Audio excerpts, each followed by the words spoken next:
যদি নিজের শরীরের দাম নিজেই না বুঝো, নিজের শরীরের ইজ্জতের মর্যাদা যদি নিজেই না বুঝো, তাহলে দুনিয়ার কেউ তোমাকে ইজ্জত আর সম্মান দিবে না।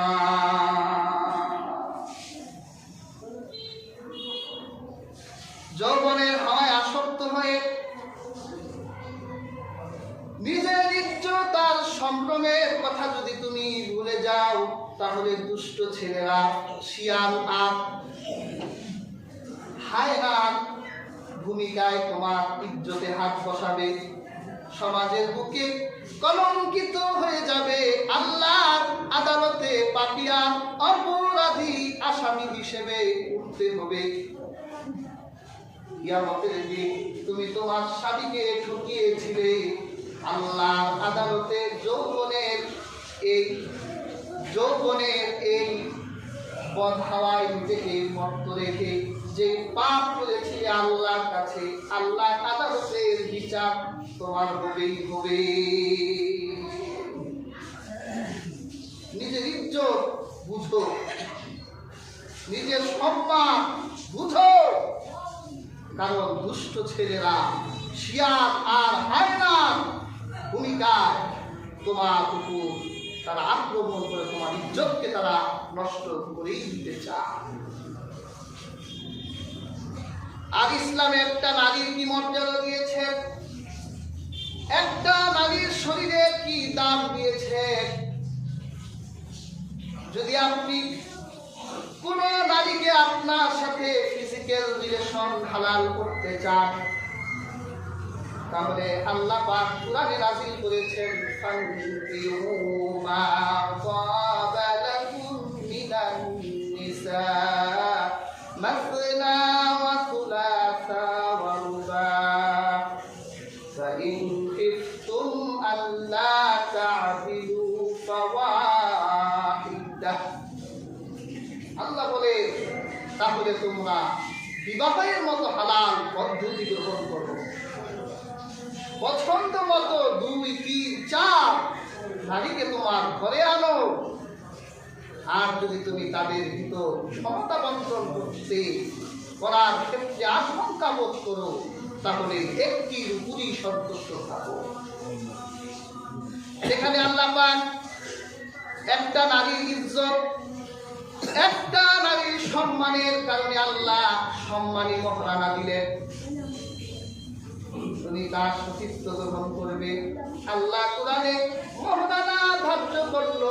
আর সেই নারী যদি নিজের ইজ্জতেই না বুঝে, ভালোবাসা দিবসে প্রেমিক পুরুষ তার কাছে মেসেজ করেছে, আসো আমরা ওই দিন অমুক রেস্তোরাঁয় অথবা অমুক পার্কে দুজনে একসাথে বসে একটু বাদাম খাবো, আর আমাদের জীবন যৌবনের কথাগুলো একে অন্যের সাথে শেয়ার করবো। তুমি যদি তার এই মেসেজে করে তার ফাঁদে পড়ো, তাহলে নারী তুমি জেনে রেখো, তুমি তোমার নিজের ইজ্জত নিজেই নষ্ট করলা। ছেলেদেরকে বলি, তোমরা আগামী ভবিষ্যৎ আল্লাহর দ্বীনের অতন্ত্র প্রহরী। একটা নারীর যৌবনে তুমি মজে যেও না। মনে রেখো, নারীর যৌবন চিরদিন থাকে না। যে রূপে জোয়ার আসে, ওই রূপে ভাটাও আসে। বলেন আসে কিনা? তুমি যে নারীর সুন্দর কথায় পটে গিয়েছিলে, কথা বলতে বলতে একদিন সে নারীর সুন্দর কথাও তোমার ভালো লাগবে না। যে নারীর চেহারার দিকে ঘন্টার পর ঘন্টা তাকিয়ে থাকার প্রতিশ্রুতি দিয়েছিলে, একদিন দেখবা তার সেই রূপে এমন ভাটা পড়েছে, একটা মুহূর্ত আর তাকাই থাকতে মনে চায় না। যে নারীকে তুমি পরিবার চাপ এনে দেবার কথা দিয়েছিলে, সেই নারীকে তোমার ঘৃণা একদিন করবে। তুমি এমন নারীর প্রেমে আসক্ত হও যে নারীর যৌবনে কোনোদিন ভাটা পড়ে না। এমন নারীর যৌবনে আসক্ত হও যে কোনোদিন অসুস্থ হয় না। এমন নারীর প্রেমে আসক্ত হও যে নারীর মুখ দিয়ে গন্ধ বের হয় না, বগল থেকে গন্ধ বের হয় না। বেহেশতের মেশকের বাগানে বড় হয়েছে, তসনিমের ঝর্ণার পানি খেয়েছে, কোনোদিন অসুস্থ হয় না, যার সৌন্দর্য কমে না, এরকম নারীর জন্য তুমি পাগল হয়ে যাও। তাকে পাবার জন্য দুনিয়ায় তোমার মাকে আল্লাহর কাছে সঁপে দাও, তোমার নিজেকে আল্লাহর কাছে সঁপে দাও। এই ক্ষণস্থায়ী নারীর পিছনে ঘুরে তুমি তোমার নিজের মূল্য নষ্ট করে দিও না।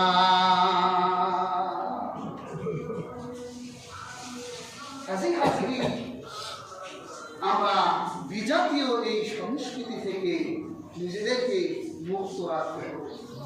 বাচ্চাগুলোকে বুঝাতে হবে যে ভালোবাসা দিবস পালন করো না, কারণ তোমার ধর্মটাই হলো ভালোবাসার ধর্ম।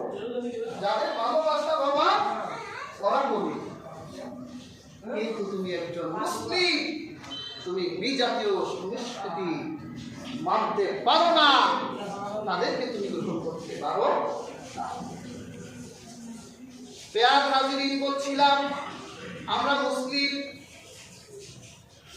আল্লাহ পাক আমাদের মাঝে যেই 4টি মাসকে মর্যাদাবান করলেন, আমরা এই 4 মাসের নামও জানি না। বিজাতীয় মাস, বিজাতীয় সংস্কৃতির পেছনে ঘুরি। আল্লাহ পাক কোরআন কারীমের সূরা মায়েদায় 36 নম্বর আয়াতে বলেছেন, মিনহা আরবাতুন হুরুম, 4টা মাস হলো পবিত্র মাস, সম্মানের মাস। আল্লাহ রাসূল বলেছেন 3টা হলো একত্রে, জিলকাদ, জিলহজ, মুহররম এবং শাবান। এখন আমরা কোন মাসে আছি? শাবান মাসে আছি। 3টা মাস চলে গেছে, জিলকাদ, জিলহজ, মুহররম। এই মাসটাকে হাদিস শরীফে রাসূলুল্লাহ সাল্লাল্লাহু আলাইহি সাল্লাম বলেছেন এটা একটা মর্যাদাবান মাস। আরবের মানুষরা এই মাসগুলোকে সম্মান করত, ওরা এই মাসে যুদ্ধ করত না। যত তাদের ভিতর শত্রুতা থাকতো না কেন, এক গোত্রের সাথে আরেক গোত্র শত্রুতা থাকতো, মনে রাখবেন আরবরা ছিল এক যুদ্ধবাজ জাতি, কারণ তারা এক দুইটা আবহাওয়ায় বড় হয়েছে, তাদের মেজাজও 1-2 রকম। আর আমরা 6 ঋতুর দেশের মানুষ, মেজাজও ঋতুতে ঋতুতে আমাদের পাল্টায়, চরিত্র গিরগিটি যেরকম রং বদলায়, আমরাও রং বদলাই। আর আরবের মানুষ ছিল একঘেয়ে, মরুভূমির শুষ্ক আবহাওয়ায় বড় হয়েছে। ওরা এমন জেদি, যারা ভালোবাসবে তার জন্য জীবনও দিতে পারে, আর যারা ঘৃণা করবে তাদের মানতেও।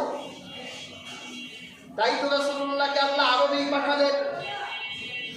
আরবের বেলালকে মারতে মারতে মারতে মারতে শরীর থেকে রক্ত ঝরিয়েছে, কিন্তু এক আবহাওয়ায় বড় হওয়া বেলাল এত মার খাওয়ার পরেও মুহাম্মদুর রাসূলুল্লাহকে ভুলেন নাই।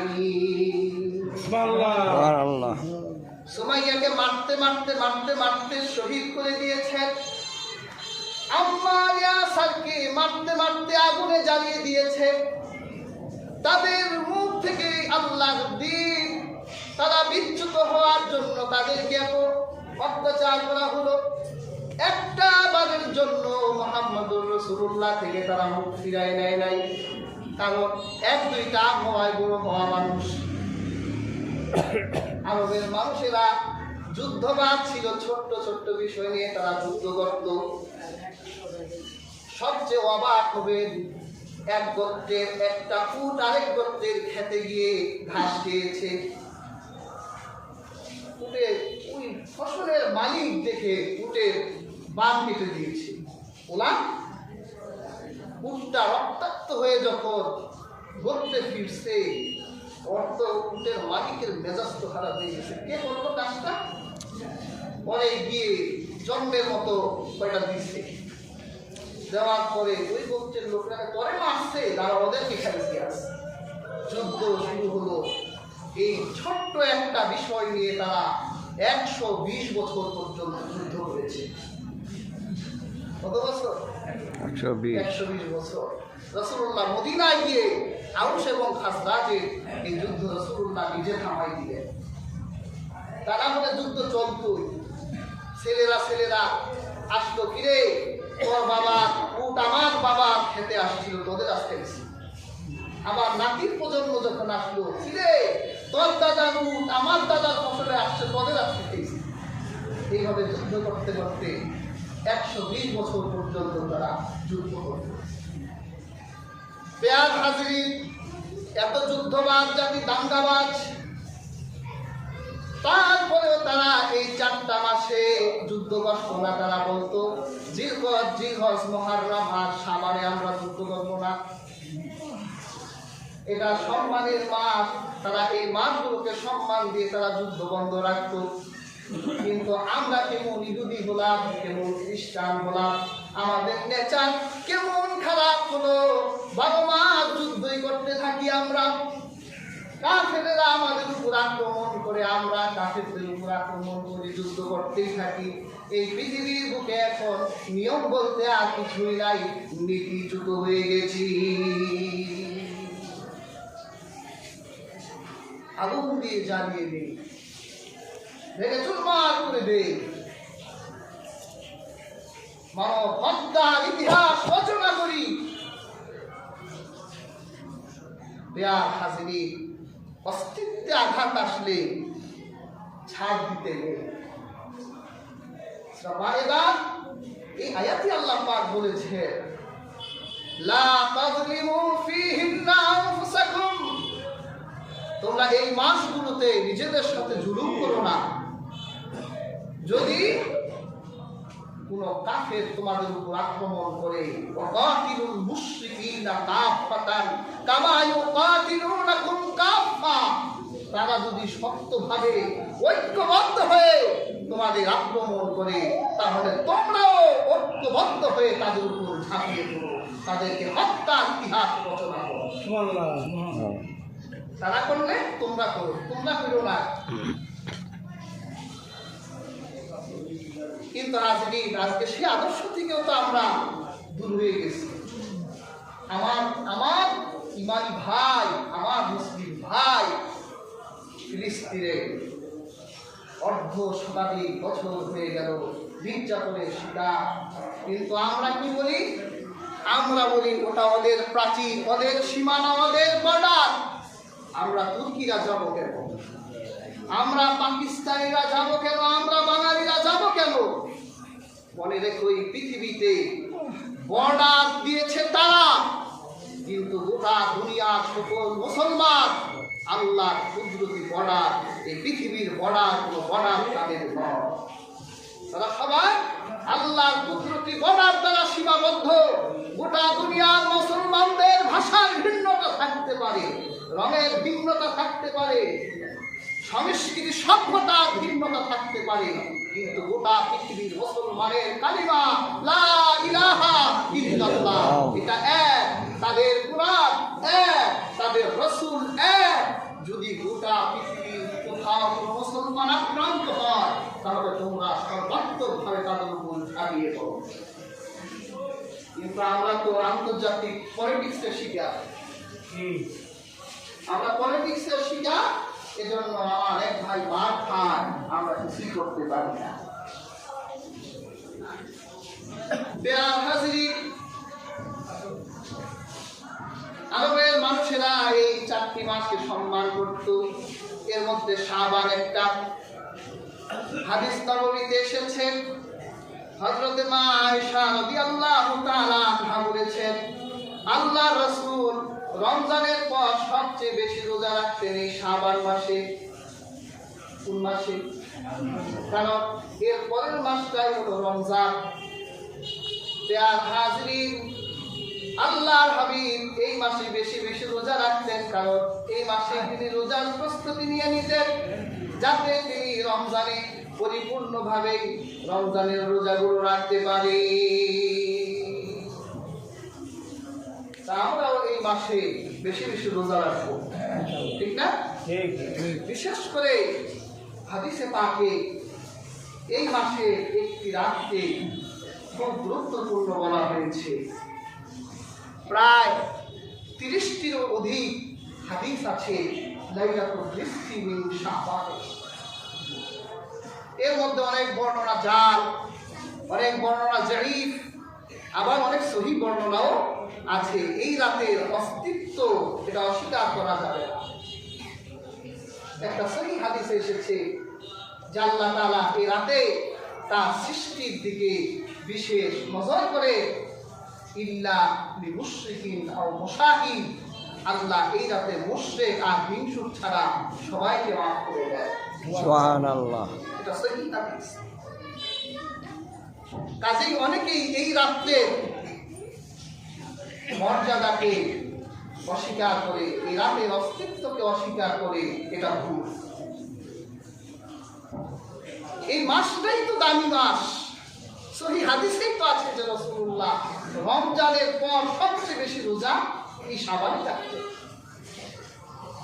আর দলিল লাগে প্যার হাজির লাইলাতুল নিসফি মিন শাবান হলো শাবানের অর্ধমাস, যে অর্ধমাস 15 রাত্রটা আল্লাহ তাআলা এই রাত্রে শুধু মুশরিক এবং হিংসুক ছাড়া সবাইকে মাফ করে দেয়। এবার একটু খেয়াল করেন তো, আমরা কি শিরক করি না? করি, কিন্তু জানিও না যেটা শিরক হচ্ছে। জীবনে চলার পথে এই একটা পাপের দিকে খুব নজর রাখবেন। যদি এই পাপে আপনি সতর্ক না হন, কিয়ামতের দিন আপনার জন্য জান্নাত চিরতরে হারাম হয়ে যাবে।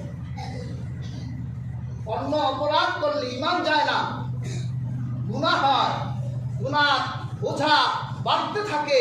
সে যদি জাহান্নামেও যায়, সে অপরাধ ভোগ করার পর ঈমান থাকার কারণে মাফ পেতে পারে। কিন্তু এই শিরকের গুনাহ নিয়ে যদি কেউ কবরে যায়, তাহলে তার কোনোই মাফ নাই।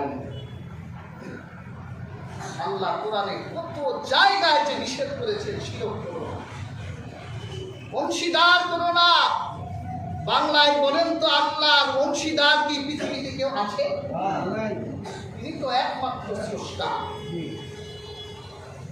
আমরাই তো আমাদের অংশীদারকে সহ্য করতে পারি না। আমি এক হুজুর, মসজিদে আরেকটা হুজুর নিয়োগ দেন, উনি আমার শরীক হয়ে গেল না, ভালো লাগবে নি আমার? আমি তো চিন্তা করবো যে ওনার চেয়ে আমার অভিজ্ঞতা, আমার জ্ঞান গরিমা বেশি দেখাইতে হবে। ওনাদের যত তাড়াতাড়ি সম্ভব ভাগাই দিতে হবে। বউ যত ভালোই হোক, লেপটা ফরেজটা পরমা সুন্দরী, আপনি যদি ঘরে আরেকটা বউ আনেন, শরীক হয়ে গেল না? আমাদের বিষ্ণুপুরে বলে সতীন হয়ে গেল। বউ যতই ভালো হোক, সতীন দেখলে ভালো লাগবে। আপনি একজন মুদি দোকানদার, আপনার পাশে যদি কেউ আরেকটা মুদির দোকান দেয়, আপনার ভালো লাগবে না, কাস্টমার ওই দিকে যাবে। একবার চিন্তা করে দেখে, আমরাই তো আমাদের শরীর মানতে চাই না, হিংসা করি, দেখতে পারি না। আর আমার আল্লাহ সমকক্ষ কেউ নেই। আপনি যদি একটা জুতার ফিতাকে আমার আল্লাহর সামনে দাঁড় করান, আমার আল্লাহ ভালো লাগবে?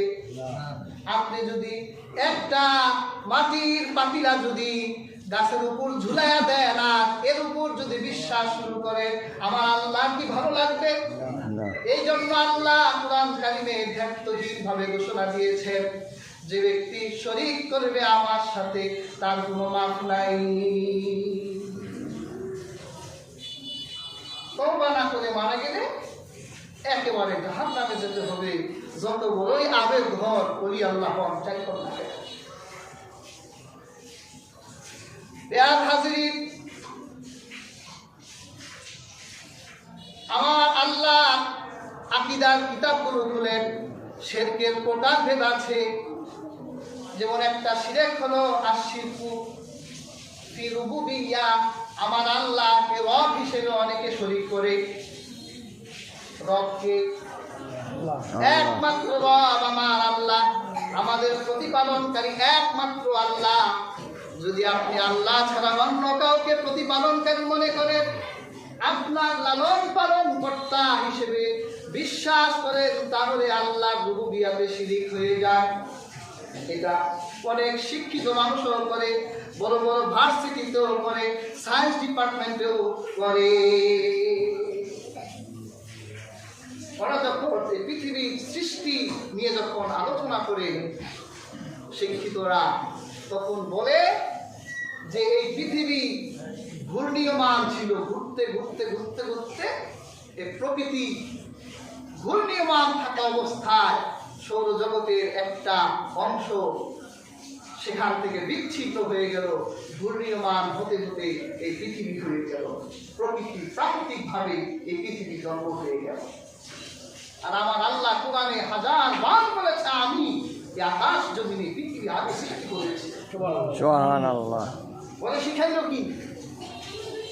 বলে শিখাইলো সূর্য ঘুরতে ঘুরতে একটা অংশ বিচ্ছিন্ন হয়ে পৃথিবী হয়ে গেল। আল্লাহ যে রব, আল্লাহ রুবুবিয়াতে আঘাত ফেলে একজন মুসলিম ছেলে, শিক্ষিত ছেলে, তাকে মুশরিক বানিয়ে দেওয়া হবে হিন্দু দিয়ে। খালি যে আমরা মূর্খরা করি তা না, তারা শিক্ষিত। কাজী হাজিরি, আল্লাহ রুবুবিয়াতে আল্লাহ রব, এই ক্ষেত্রে শরীক করা যাবে না। আরেকটা হলো শিরকু ফিল উলুহিয়া, ইলাহ হিসেবে আল্লাহ এক। কুরআন কারীমে আল্লাহ পাক বলেন,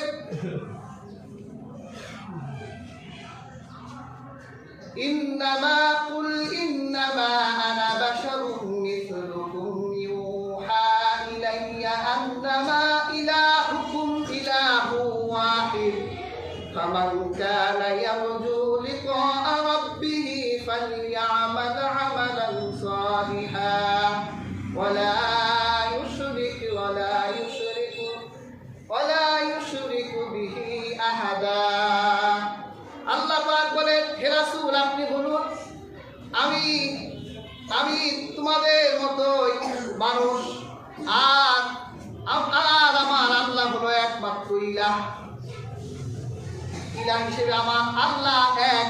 কিন্তু আপনি যদি কোনো সৌদের সামনে দাঁড়িয়ে যান, এই যে ফেব্রুয়ারি মাস আসলো, স্মৃতিসৌধের সামনে দাঁড়িয়ে গেলেন, আপনার বাচ্চা স্কুলে গেছে একটা ফুল নিয়ে, স্মৃতিসৌধের সামনে দাঁড়িয়ে নীরবতা পালন করে, সৌধের সামনে দাঁড়িয়ে চোখ মুখ বন্ধ করে নীরবতা পালন করে, এখানে কি বোঝানো হয়?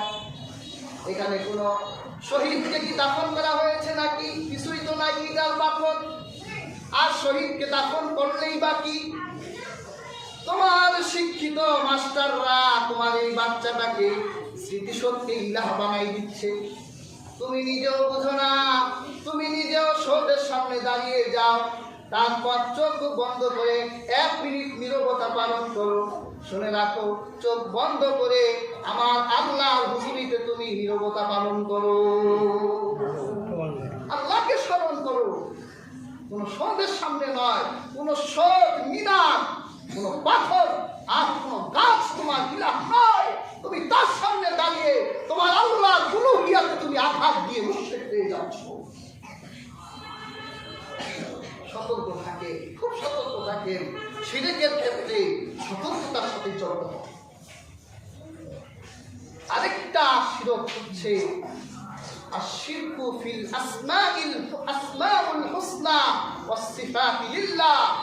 আল্লাহ সুন্দর সুন্দর নাম আর গুণের সাথে শিরক। আপনি বিপদে পড়ছেন, ডাকবেন কাকে? আল্লাহ। আপনি যদি এখন বাবা বদর পীরকে ডাকেন, আপনারা চট্টগ্রামে নৌকা ছাড়লে বদর পীরকে ডাকে। এরপর সমুদ্রে ঝড় উঠলে সুলাইমান নবীকে ডাকে, দোহাই সুলেমান, দোহাই সুলেমান ডাকে। বিপদে পড়ছে, আপনি কাকে ডাকছেন? আল্লাহর একজন নবী ছিলেন হযরত ইউনূস আলাইহিস সালাম। আপনারা ওয়াজ করেন, আমি শুনি। ইউনূস আলাইহিস সালাম কিসের পেটে গেছিল? মাছের পেটে গেল। মাছটা ইউসুফ আলাইহিস সালামকে নিয়ে তাফসীরের কিতাব এসেছে, সমুদ্রের অতল গহ্বরে চলে গেছে। আর হাজির এত নিচে গিয়েছেন, হযরত ইউনূস আলাইহিস সালাম নিজে বলেছেন, আমি সমুদ্রের এত নিচে গিয়েছিলাম, মাছ আমাকে এত নিচে নিয়ে গেছে, আমি সমুদ্রের তলদেশের নুড়ি পাথরের কণ্ঠে আল্লাহর তাসবির আওয়াজ শুনতে পেলাম।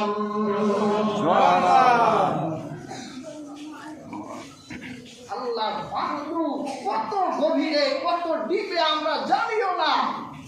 অথচ ইউনূস আলাইহিস সালাম সমুদ্রের অতল গহ্বরে যখন গেলেন, দেখলেন একটা নুড়ি পাথর, সেখানে নুড়ি পাথরগুলো আল্লাহ আল্লাহ আল্লাহ আল্লাহ তাসবিহ জুড়তেছে। সুবহানাল্লাহ। ইউনূস আলাইহিস সালামের বোধ উক্ত হলো, হায় সর্বনাশ, আমি মাছের পেটে, অথচ আল্লাহকে ডাকছি না, অথচ এই সমুদ্রের অতল গভীর করে একটা নুড়ি পাথর আমার আল্লাহ তাসবিহ থেকে বিচ্ছিন্ন নয়। হযরত ইউনূস আলাইহিস সালাম সমুদ্রের এই গভীর থেকে আমার আল্লাহকে ডাকতে লাগলেন। আমার আল্লাহ হযরত ইউনূস আলাইহিস সালামের সেই ডাকে সাড়া দিয়েছিলেন কিনা বলেন? সাড়া দিলেন। 40 দিন পর অনেক বর্ণনায় কম বেশ হযরত ইউনূস আলাইহিস সালামকে আল্লাহ অতল গহ্বর থেকে, মাছের পেট থেকে বের করে আনলেন। যে আল্লাহ এত গভীরে শব্দ শুনতে পারে, সে আল্লাহ এই ভূপৃষ্ঠ থেকে, সেই আল্লাহকে আপনি বিপদে পড়ে ডাক দিলে কেন আমার আল্লাহ শুনবে না? আপনি বদরপীরকে ডাকেন কেন? আপনি সুলাইমানকে ডাকেন কেন? আরে সুলাইমান আলাইহিস সালামই তো আল্লাহকে ডাকতো। কাজে হাজরি, আল্লাহ সুন্দর সুন্দর নাম আর আল্লাহ সুন্দর সুন্দর গুণ, এখানে শিরিক করা যাবে না। যদি আমরা এই শিরকের সাথে যুক্ত থাকি, তাহলে লাইলাতুল নিসফি মিন শাবান, যেটাকে আমরা শবে বরাত বলি, এই রাত্রে কিন্তু মুশরিক মাফ পাবে না। আরেকটাকে হিংসুক মাফ পাবে না, যার মানে হিংসা। দেখলে আপনার প্রতিবেশী একতলা করে এখন 2 তলায় আসতেছে, আপনার হিংসা কেমনে করে? টাকা পাই কই? আপনার চোখের সামনে দিয়ে রিক্সাওয়ালা ছেলেটা হেঁটে যাচ্ছে, ও ডাক্তার হয়ে যাচ্ছে, ইঞ্জিনিয়ার হয়ে যাচ্ছে, পাইলট হয়ে যাচ্ছে, শিক্ষিত মাস্টার হয়ে যাচ্ছে, আপনার ভালো লাগে না? রিক্সাওয়ালা ছেলে মাস্টার হয়ে যাচ্ছে, ও পাইলট হয়ে যাচ্ছে, ভালো লাগে না, এটাকে বলে হিংসা।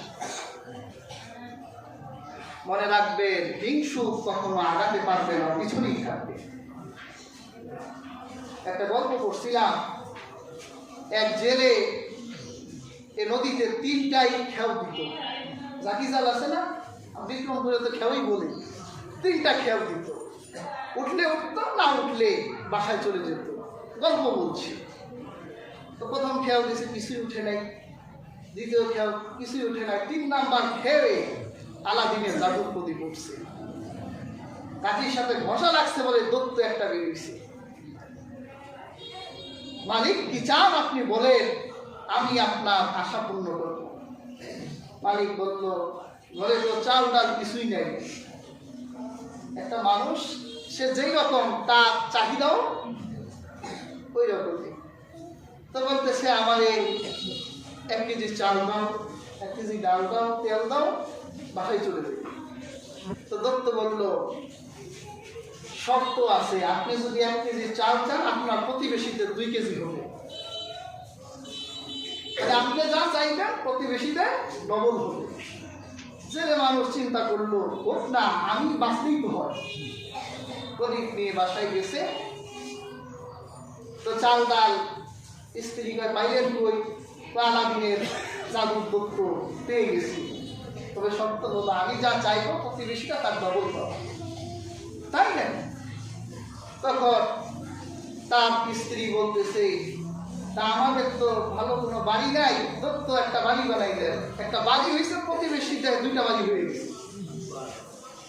স্ত্রী মানুষ, মনটা ভালো লাগে, এত কষ্ট করে আমার জামাই আনবো, আর পাড়া প্রতিবেশীদের খালি ডবলই হচ্ছে। তো সে চিন্তা করলো যে ওগুলির একটা শিক্ষা দেওয়া দরকার। কি শিক্ষা? দত্তরে বলে যে আমাদের জামাই বউয়ের 2জনের একটা করে চোখ কানা বানাই দেন। তোর চিন্তা প্রতিবেশীদের দুটোটা চোখ কানা হয়ে যেত। কানা তো হয়েছে, ও আর তো মহিলা প্রতিবেশী বাসায় গিয়ে আমাকে দেখতে পারেননি। পাড়া প্রতিবেশীরা বলে, হ্যাঁ আমরা তো দেখতেই পাচ্ছি। মহিলা চিন্তা করবে, এটা হইল কি? এদের চোখ ভালো আছে, আমাদের একটা করে অন্ধ হয়ে গেল। মানে এই গল্প বলে আপনাদের বুঝাতে চাইলাম যে হিংসুকরা মানুষের ক্ষতি করতে চায়, কিন্তু দেখে অবশেষে তাদেরই ক্ষতি হয়ে গেছে।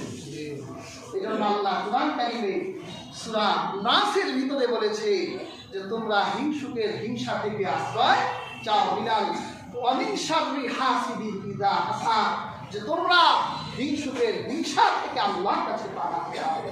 হিংসুকের দৃষ্টি ভালো না। হাদিস শরীফে রাসূলুল্লাহ বলেছেন, নজরু হাক্কুন, মানুষের নজর খারাপ। দেখবেন একটা হিংসার চোখ দিয়ে আপনার দিকে তাকিয়েছে, আপনি সুস্থ মানুষ, মাথা ব্যথা শুরু হয়ে গেছে, অসুস্থ হয়ে গেছে, এটা হিংসুকের দৃষ্টি খারাপ। এই জন্য হিংসুকের পাশ দিয়ে হেঁটে গেলে আউযুবিল্লাহ বলবেন বেশি বেশি। আল্লাহর কাছে প্রত্যেক দিন অমিন শাররি হাসিদিন ইযা হাসাদ, আল্লাহর কাছে এই আয়াত করে পানাহ চাইবেন যে আল্লাহ হিংসুকের হিংসা থেকে রক্ষা করেন। কাজে হাজিরিন, আমরা লাইলাতুল নিসফি মিন শাবানে আল্লাহর কাছে মাপ পেতে চাই। সেই জন্য এই মর্যাদাবান রাত্রে আমরা বেশি বেশি ইস্তেগফার করব। কারণ হাদিসে নাই বলে ওই রাত্রে ঘুমাই থাকলাম এরকম তো না, প্রত্যেক রাতে ইবাদত করা যায়। যেহেতু একটি বরকতপূর্ণ রজনী, হাদিস পাকে এই রাতের অস্তিত্বের কথা বলা আছে। অধিক পরিমাণ ইস্তেগফার করুন, তওবা করুন, কোরআন করুন, নামাজ পড়ুন, আপনার নিজের জীবনের পাপের জন্য আল্লাহর কাছে ক্ষমা চান। তাহলে আপনি যদি শিরক এবং হিংসা থেকে তওবা করেন, তাহলে আমার আল্লাহ আপনাকে মাফ করে দিতে পারে। সুবহানাল্লাহ।